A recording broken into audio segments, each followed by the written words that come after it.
योगस्था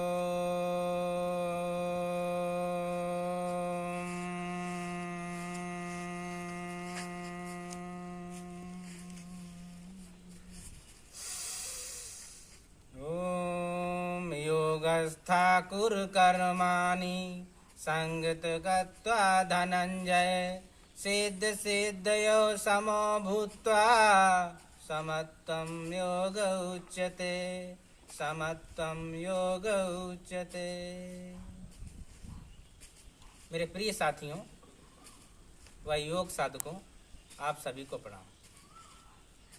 स्वच्छ स्वस्थ समृद्ध जीवन की राह, विश्वकर्मांचल योग प्रभाव।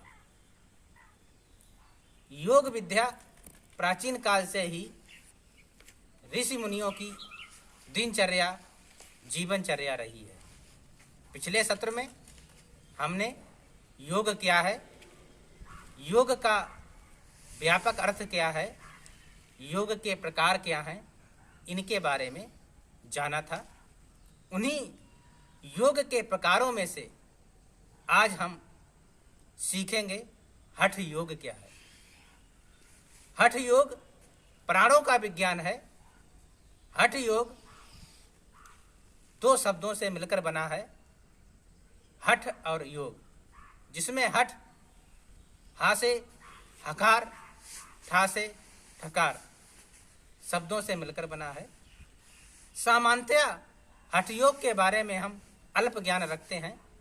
हठ योग को हम उल्टे सीधे आसन करना या हठ पूर्वक योगाभ्यास करना ही जानते हैं, लेकिन वास्तव में हठ योग हकार और ठकार अर्थात हमारी हकार दायां स्वर, ठकार चंद्र स्वर, बायां स्वर, दायां स्वर, बायां स्वर, हकार सूर्य स्वर, ठकार चंद्र स्वर, हकार पिंगला नाड़ी, ठकार इला नाड़ी।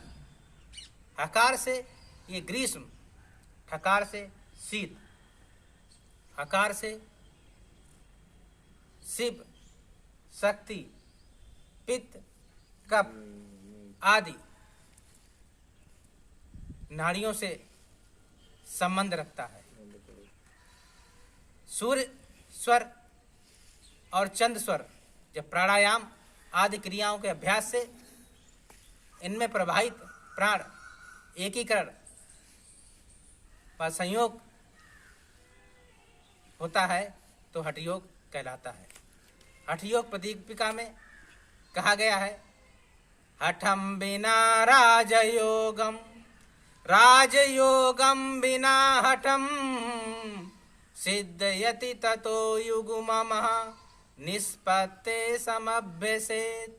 अर्थात हठ योग के बिना राजयोग की प्राप्ति नहीं होती है और राजयोग के बिना हठ योग की प्राप्ति नहीं होती है।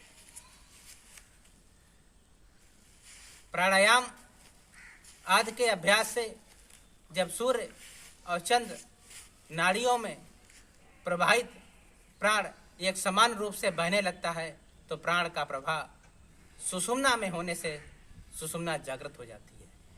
सुषुम्ना के जागृत से कुंडली शक्ति जागृत होने लगती है और जागृत कुंडली जब 6 चक्रों का भेदन करते हुए सहस्त्रार में स्थित परम शिव से मिलती है, उसी अवस्था को हठ योग कहते हैं।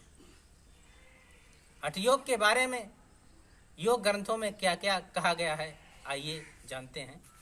सिद्ध सिद्धांत में कहा गया है, सूर्य और चंद्र स्वर में प्राणायाम आदि के अभ्यास से प्रवाहित प्राण को जब सुषुम्ना में प्रवाहित करते हैं तो इसी को हठ योग कहते हैं।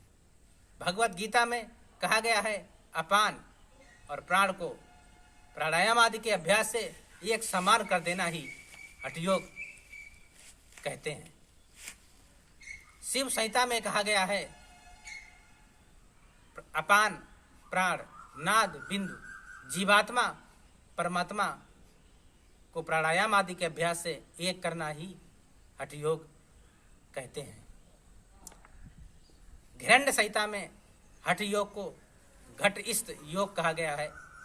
शोधनम दृढ़ता चैव धैर्य स्थैर्य धैर्य च लाघवम प्रत्यक्षम च निर्लिप्तम घट इस्त सप्त साधनम। हिरण्य संहिता में हठ योग को घट इस्त योग कहा गया है, जिसमें सप्त साधनों का वर्णन किया गया है। योग के अंतर्गत हठ योग में प्राण की साधना की जाती है, प्राण की आराधना की जाती है। प्राण हमारे शरीर व मन के बीच की कड़ी है। प्राण के सदने से मन स्वतः ही सद जाता है। इसीलिए हठ योग प्रदीपिका में कहा गया है, चले बातम चले चित्तम निश्चलम निश्चले भवे। हमारे शरीर में पंच प्राण होते हैं, अपान, समान, प्राण, उदान और व्यान।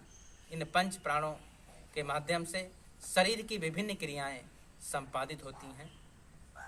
अगले वीडियो में हम पंच प्राणों के बारे में अलग से सीखेंगे। तो आइए इस चैनल को लाइक, शेयर और करें सब्सक्राइब अपने इस चैनल को साहिब।